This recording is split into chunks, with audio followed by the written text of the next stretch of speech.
स्वागत करतानी रेणु तिवारी 99 भोजपुरी चैनल पर। तो कैसन बानी रुआ लोगन। हम आशा करतनी कि बहुत खुश बनी, स्वस्थ बनी। बहुत अच्छा दिन चलता। विष्णु भगवान के जाप पूजा पाठ जरूर करतनी लोगन। सब लोग सदा सुहागन रहे लोगन।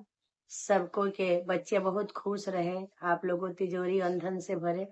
तय पर हमने के यहाँ एगो जनेऊ के बहुत महत्व होखेला। तो हर आदमी में जनेऊ होता है, जो पंडित हुंझार मतलब हर जिनमें होता है, तो उनके लिए एक बहुत अच्छा हम जनेऊ के गाना सुनावतनी। जरूर सुने हम लोगन। थोड़ा भी उपयोगी गाना लगी तो हमरा चैनल के लाइक कमेंट और शेयर भी करम लोगन।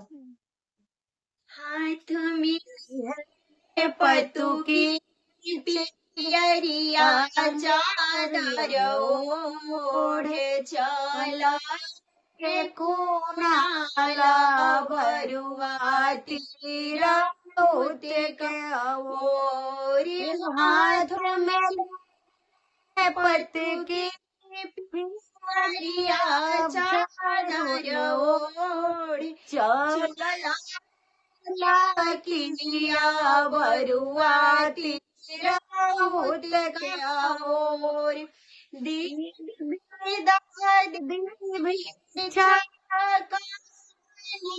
मानर मोर पढ़ाने जाए आदि तीरा होते का और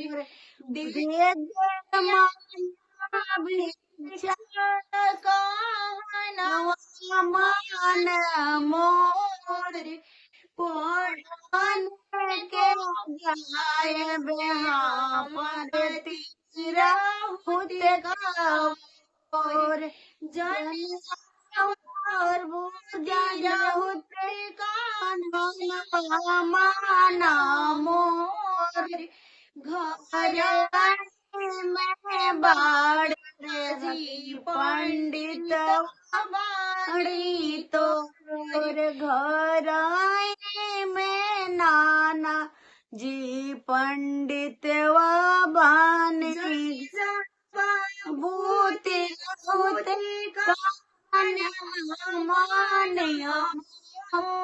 घर में बानी तोहरो पंडित बानी तो और सर्व सोना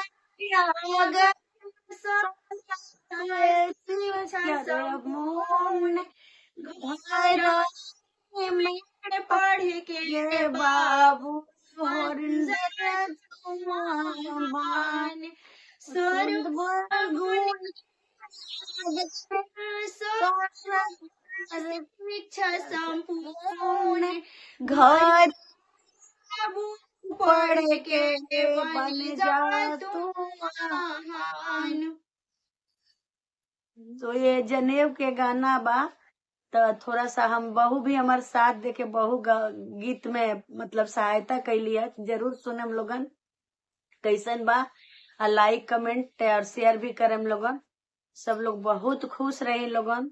सबके घर में लक्ष्मी के वास हो, सदा सुहागन रहे लोगन। सबके दिया पुता बना रहो।